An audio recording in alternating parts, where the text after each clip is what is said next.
The morning briefing at Forward Operating Base Echo felt different that day. Lieutenant Commander Jake Morrison could sense the tension in the air as his 8-man SEAL team gathered around the tactical maps spread across the metal table. Intelligence reports indicated a high-value target had been spotted in the dense forests of the Hindu Kush Mountains, approximately 15 kilometers from their current position. The target was Ahmad Zarqawi, a senior Taliban commander responsible for coordinating attacks against coalition forces across the region. For months, he had slipped through their fingers like smoke, always one step ahead of capture attempts. This time, however, satellite imagery showed him meeting with local tribal leaders in an abandoned village deep within the forest. Morrison studied the faces of his team members. Petty Officer First Class. Mike Chen, their communications specialist, was double-checking his radio equipment. Chief Petty Officer Rodriguez, their demolitions expert, was methodically cleaning his weapon. The newest member of the team, Petty Officer Second Class Tommy Williams, showed the nervous energy typical of someone on his third deployment but first mission with this particular unit. The intelligence officer, Captain Sarah Blake, pointed to the map with her laser pointer. The red dot danced across the topographical lines, showing the steep terrain they would need to navigate. The target location was nestled in a valley surrounded by thick pine forests, with only one main access route and 2 possible extraction points. According to their sources, Zarqawi would be in the village for no more than 6 hours, meeting with tribal elders to discuss supply routes for weapons smuggling. The window of opportunity was narrow, and the element of surprise was crucial. Any delay could mean losing him for another several months. Morrison's team had executed dozens of similar operations, but something about this one felt off. The intelligence seemed almost too good to be true. Zarqawi was known for his paranoia and careful planning. Why would he expose himself in such a relatively accessible location? As they prepared their gear, Morrison pulled Rodriguez aside. The veteran chief had been with the team for over 4 years and had an instinct for danger that had saved their lives multiple times. Rodriguez shared Morrison's concerns but acknowledged they had their orders. The mission parameters were clear: capture or eliminate the target, gather any intelligence materials, and extract before dawn. The helicopter insertion went smoothly. The pilot, Chief Warrant Officer Lisa Santos, had flown night missions in these mountains for 2 years and knew every wind pattern and thermal current. She set them down 3 kilometers from the target location in a small clearing barely large enough for the aircraft. As the helicopter lifted off, disappearing into the darkness, the team immediately moved into tactical formation. The forest was eerily quiet except for the distant sound of wind through the pine branches. Their night vision goggles revealed a landscape of shadows and shapes that could hide any number of threats. Morrison took point, with Chen close behind monitoring radio communications. The plan called for a slow, methodical advance through the forest, avoiding known patrol routes and staying off the main trails. Intelligence suggested minimal enemy presence in the area, but Morrison never took such assessments at face value. The first hour of movement went according to plan. They covered good ground while maintaining noise discipline and tactical awareness. The forest floor was thick with pine needles that helped muffle their footsteps, and the dense canopy provided excellent concealment from any potential surveillance. It was Chen who first noticed something wrong. His radio crackled with an encrypted message from base, but the signal was weak and intermittent. As he tried to boost the signal strength, he picked up fragments of chatter on Taliban frequencies. The communications were too garbled to understand completely, but the volume of radio traffic was concerning. Morrison called for a halt and gathered the team in a defensive perimeter. Using hand signals, he communicated his growing unease about the mission. The intelligence picture was starting to change, and they were already committed to the operation with limited options for extraction. Rodriguez moved forward to scout the path ahead while the rest of the team maintained their position. Through his scope, he could see the village in the distance, approximately 1 kilometer away. Smoke was rising from several buildings, indicating the presence of people, but something about the scene didn't match their briefing materials. When Rodriguez returned, he reported seeing more structures than their maps indicated and signs of recent construction. Fresh vehicle tracks were visible in the mud, suggesting heavier traffic than expected for a meeting between Zarqawi and tribal elders. Morrison faced a critical decision. They could abort the mission and return to the extraction point, but that would mean losing what might be their best opportunity to capture a high-value target. Alternatively, they could continue with the original plan, accepting the increased risk that came with an evolving tactical situation. The team voted to continue. They had trained for situations exactly like this, where intelligence was imperfect and conditions changed rapidly. Their confidence in their abilities and their trust in each other outweighed their concerns about the mission parameters. As they resumed their advance, Williams spotted movement through the trees ahead. A figure was moving parallel to their route. Approximately 50 meters to their left, the individual appeared to be alone and was moving with the careful deliberation of someone conducting reconnaissance. Morrison signaled for the team to take cover and observe. Through their scopes, they could see a single person dressed in local clothing, carrying what appeared to be a hunting rifle. The individual moved with professional skill, checking sight lines and potential hiding spots with the methodical approach of someone with military training. After several minutes of observation, the figure disappeared deeper into the forest. Morrison made the decision to continue toward the objective, but with heightened alertness. The presence of an unknown individual in their operational area added another variable to an already complex situation. The team continued their movement, now moving even more carefully than before. Every shadow could conceal a threat, every sound could indicate an approaching enemy.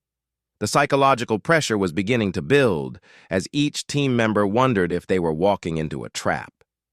As they crested a small ridge overlooking the target village, Morrison could see the full scope of their challenge.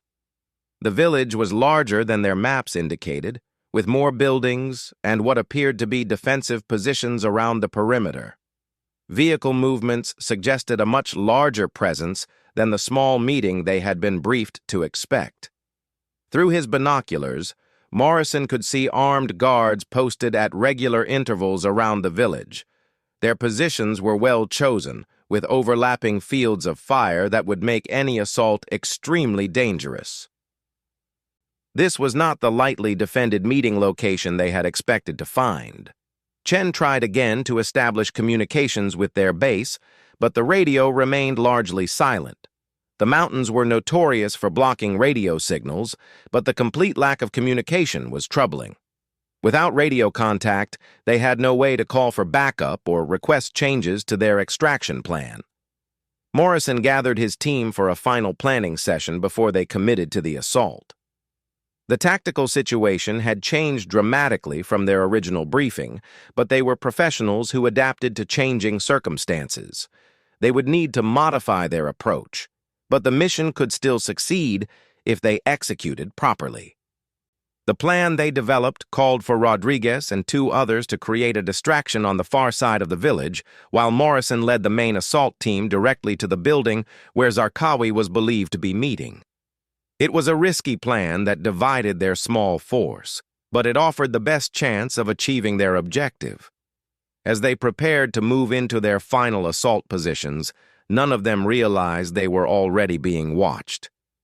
High in the trees surrounding their position, a skilled sniper had been tracking their movements for the past hour, waiting for the perfect moment to spring the trap that had been carefully prepared for them. The first shot came without warning, a whisper of death that cut through the forest silence. Petty Officer Williams, who had been moving toward his assigned position on the team's left flank, dropped instantly.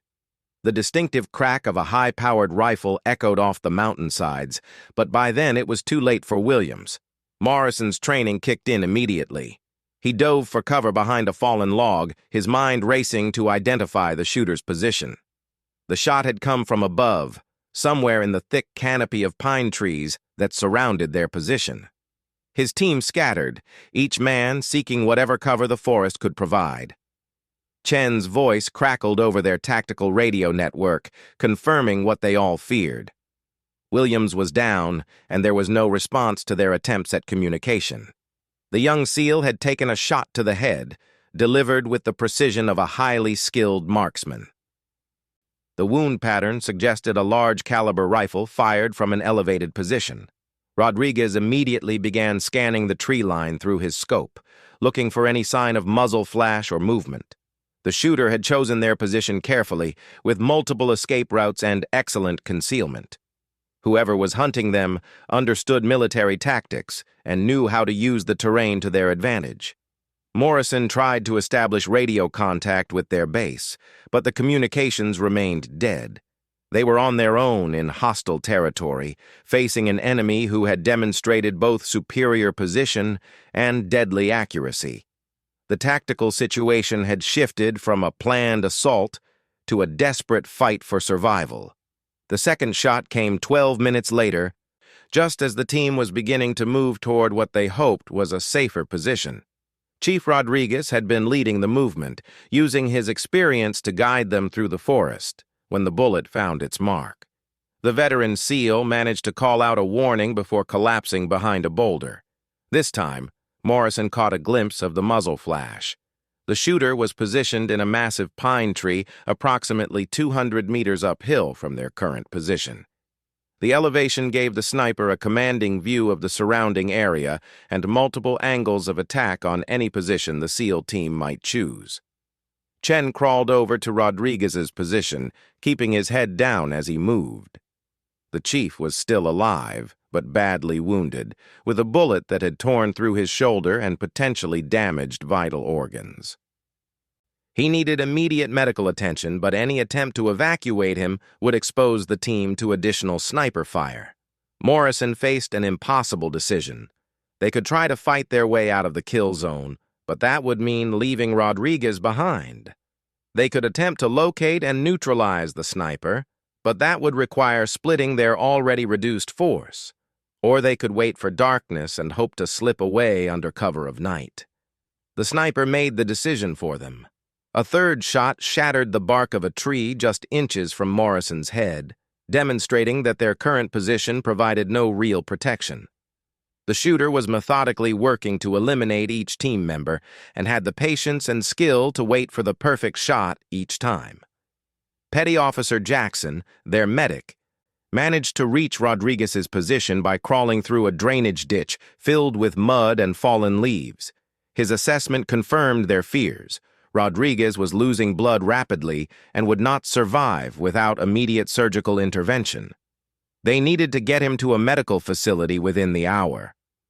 Morrison made the call that would haunt him for years afterward. He ordered Jackson to do what he could for Rodriguez, while the remaining team members attempted to locate and eliminate the sniper. It was a desperate gambit that would either save them all or result in the complete destruction of his unit. The forest had become a deadly chess game between highly trained professionals.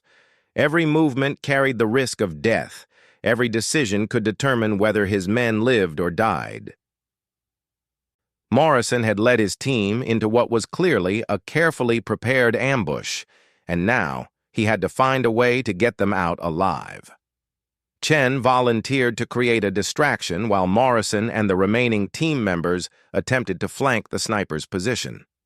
It was an incredibly brave decision that would require Chen to expose himself to enemy fire while providing covering fire for his teammates.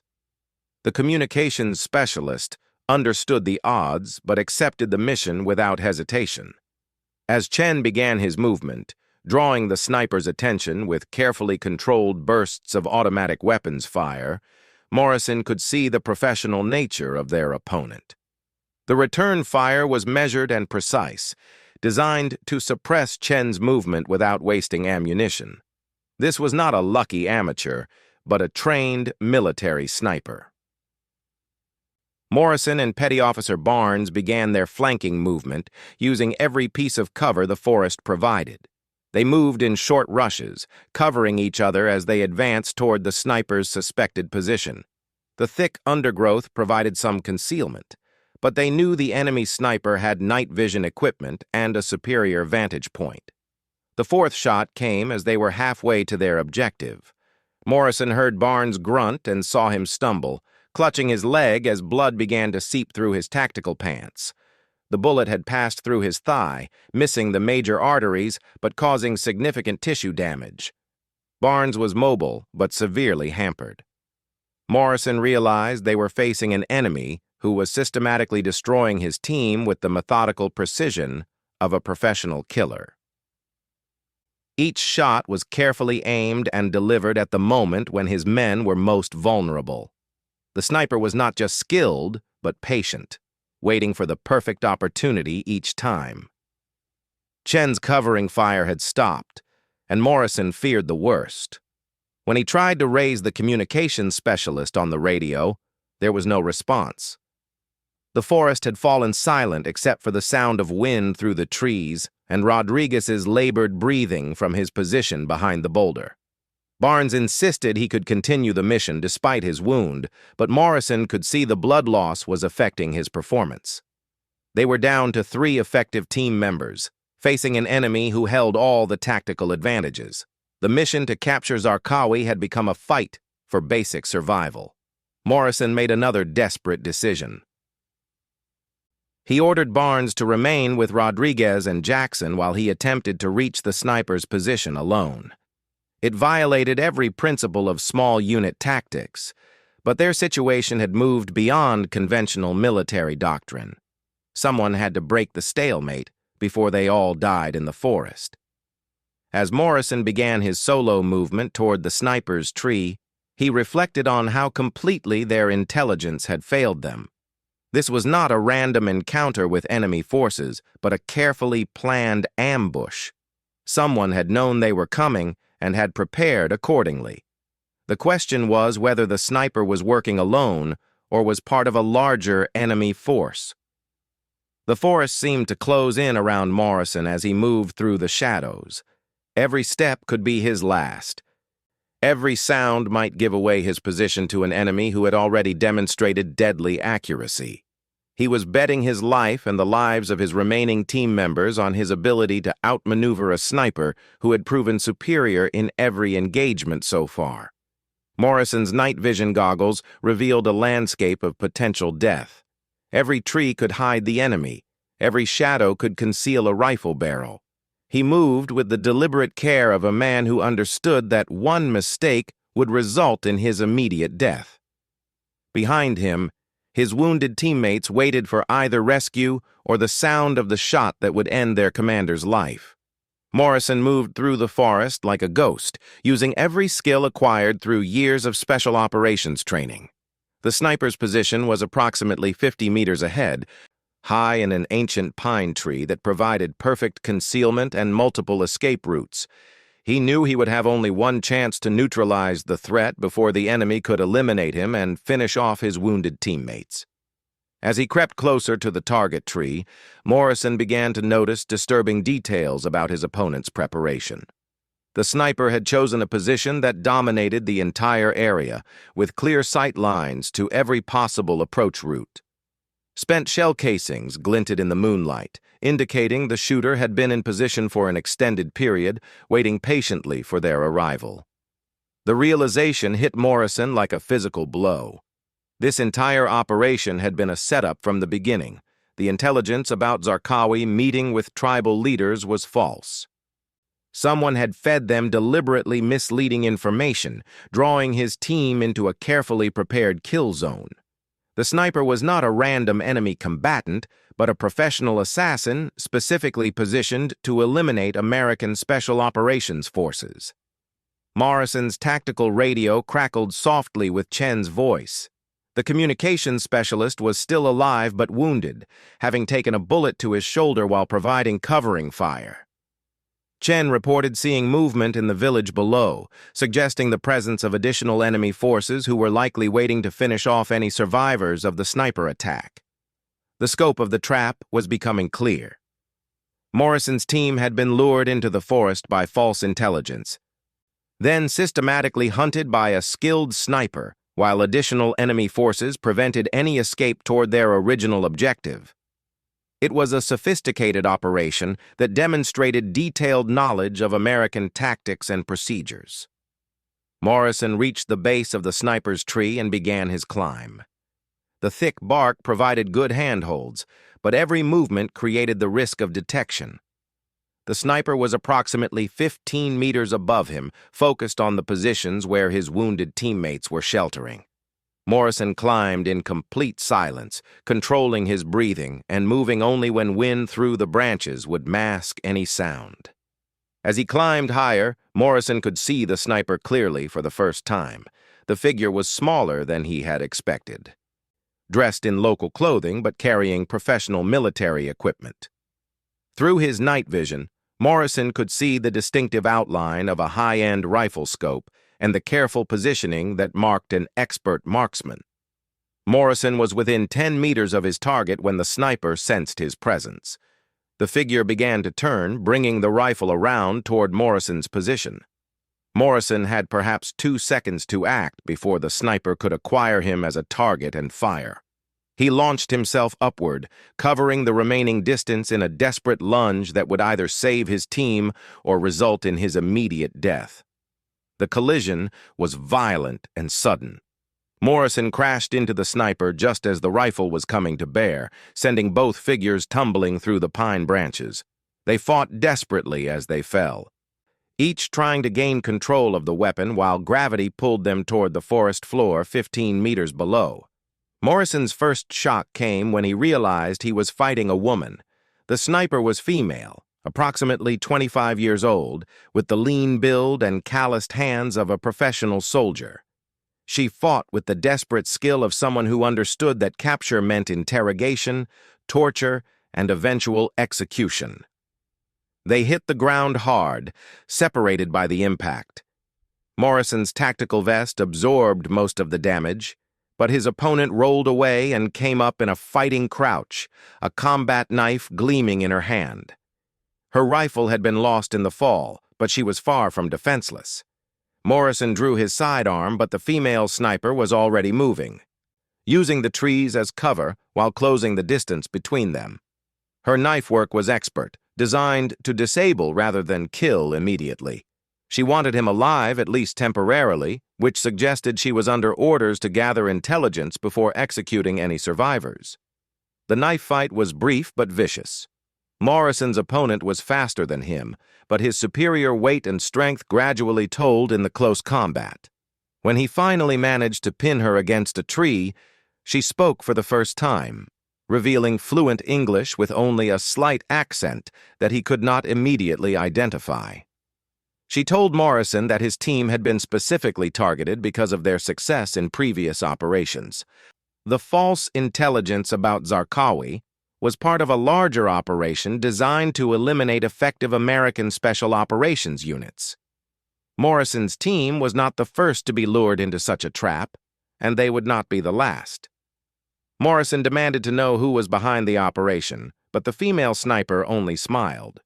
She activated something in her tactical vest, and Morrison realized she was carrying explosives. The entire encounter had been designed to eliminate his team, even if the sniper was captured or killed. Morrison had perhaps 30 seconds to get clear before the explosive device detonated. He released the sniper and ran toward his teammates' positions, shouting warnings over his tactical radio. The explosion lit up the forest, sending debris flying in all directions and starting several small fires in the dry pine needles. The blast created the distraction Morrison needed to reach his wounded teammates. Rodriguez was barely conscious but still breathing. Chen had managed to bandage his shoulder wound and was mobile despite the blood loss. Barnes was applying pressure to his leg wound while maintaining watch for additional enemy contact. Jackson reported that they had lost Williams completely, and Rodriguez needed immediate medical evacuation to survive. The explosion had likely alerted any additional enemy forces to their exact position, meaning they had minutes to escape before being overrun. Morrison made the hardest decision of his military career. He ordered Jackson and Chen to help Rodriguez, while he and Barnes provided rearguard security. They would attempt to reach the secondary extraction point, approximately 2 kilometers through hostile territory, while carrying a severely wounded teammate. The movement through the forest was nightmarish. Every shadow could hide an enemy soldier. Every sound could indicate approaching reinforcement. Rodriguez was slipping in and out of consciousness, requiring 2 men to carry him while the others maintained security. Chen managed to establish brief radio contact with their base, reporting their situation and requesting immediate extraction. The response was not encouraging. Enemy forces were active throughout the region, and helicopter extraction would be extremely risky until they could reach a more secure location. Morrison's team struggled through the forest, moving toward high ground where helicopter extraction might be possible. Behind them, they could see lights moving through the trees as enemy search teams attempted to track their movement. The race was on between their escape and the enemy's pursuit. Barnes collapsed twice from blood loss before they reached the extraction point, a small clearing on a ridge overlooking the valley. Morrison could see vehicle headlights on the roads below, indicating a significant enemy response to the night's events. They were clearly dealing with a well-organized force that had planned for multiple contingencies. The helicopter extraction was a desperate affair conducted under enemy fire. Rodriguez was loaded aboard unconscious, while the rest of the team provided covering fire against muzzle flashes in the tree line. The pilot, Chief Warrant Officer Santos, demonstrated exceptional courage by landing in a hot zone to retrieve the survivors. As the helicopter lifted off, Morrison looked back at the forest where Williams had died and where they had all nearly been killed. The female sniper's words echoed in his mind. This had been a deliberate operation designed to eliminate effective American forces, which meant other teams were likely being targeted in similar ways. The debriefing at base revealed the true scope of the intelligence failure. The information about Zarqawi had come through channels that were now suspected of being compromised. Morrison's team was the 3rd Special Operations Unit to be ambushed under similar circumstances in the past month. Rodriguez survived his wounds but required months of rehabilitation before returning to active duty. Chen received treatment for his shoulder injury and returned to the team within 6 weeks. Barnes required surgery to repair the damage to his leg, but made a full recovery. Morrison received a commendation for his actions in saving his team, but the mission was classified as a failure due to the loss of Williams and the intelligence compromise that had made the ambush possible. The female sniper's identity was never determined, and her organization remained a mystery that haunted military intelligence analysts.